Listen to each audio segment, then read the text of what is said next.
I want to take you on my journey with Cubase VST Live. I have been asked if I would like to explore it and present it. I actually don't want to because I am happy with Gig Performer and I'm also working with Mainstage on the side.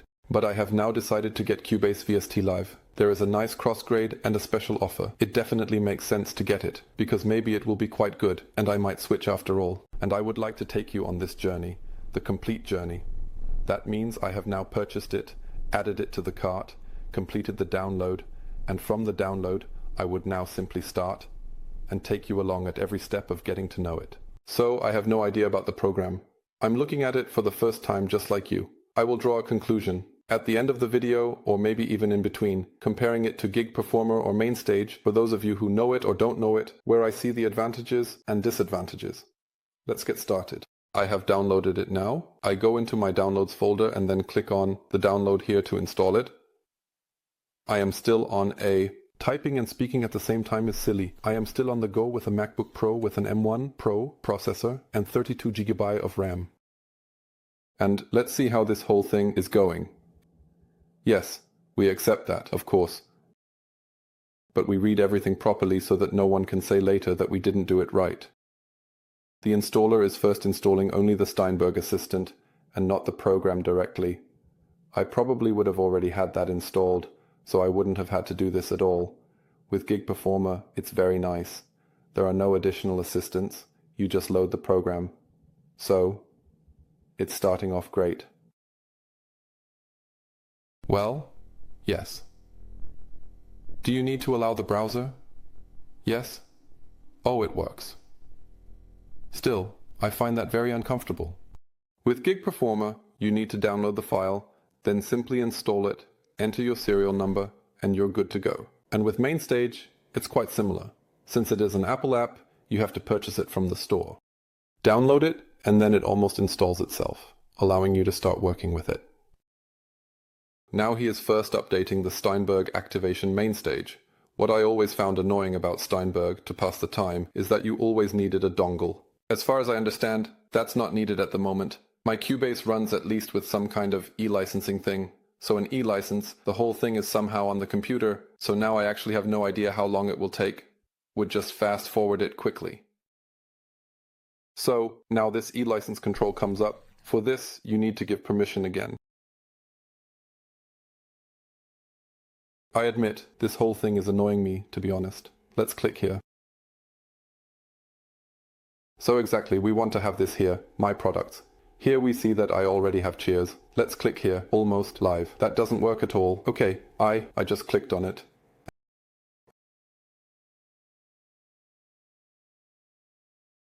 And the settings work, but when I click here, the download is the code. Please enter your download.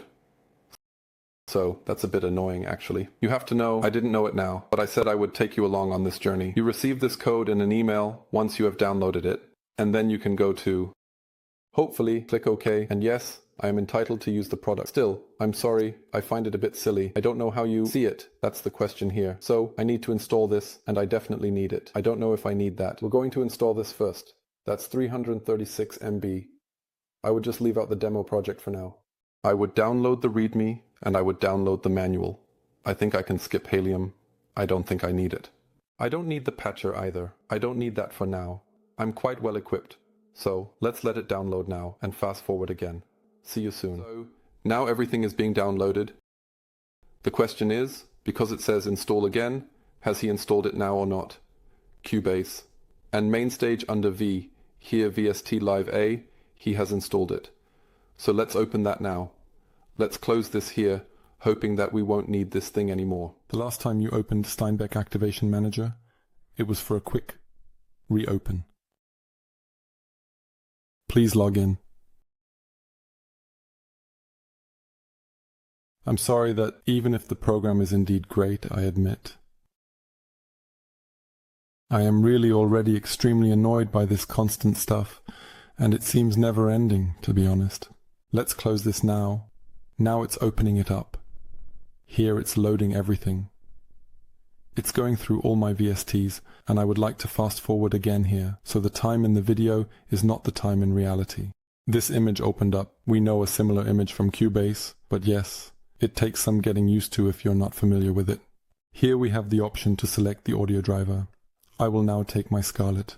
The sample rate is 480 kHz, and I can't change that right now.